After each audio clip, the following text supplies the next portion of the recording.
In the 21st century, the term Middle Ages has evolved beyond its historical context, becoming a metaphor to diagnose modern societal ills. The Middle Ages, traditionally described as a period of stagnation and disorder between the 5th and 15th centuries in Europe, serves as a poignant parallel to contemporary crises regarding economic disparity, social decline, and the challenges faced by societies hailed as progressive. Medieval America, when history returns. A striking 2022 article labeled parts of the United States as Medieval America, alluding to growing class divides, deteriorating infrastructure, and faltering public services. This description paints a picture reminiscent of medieval feudalism, where wealth is concentrated among the elite while the masses struggle with inadequate access to basic services.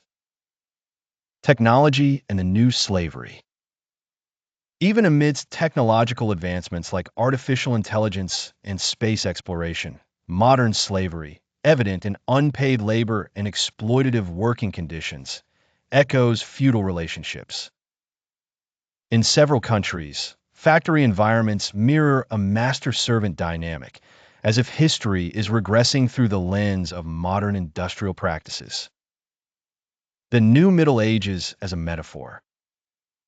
This comparison to the Middle Ages functions more as critique than literal equivalence, spotlighting systems that cloak backwardness in the guise of development.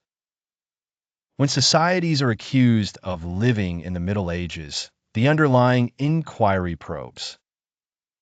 Are economic crises regressing us to feudal times?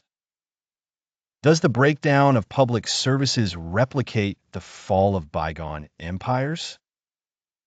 Are tribalism and racism rekindling the adversities of the Dark Ages? Is history cyclic, or do we force its repetition? The metaphor acts not just ironically, but serves as an alarm.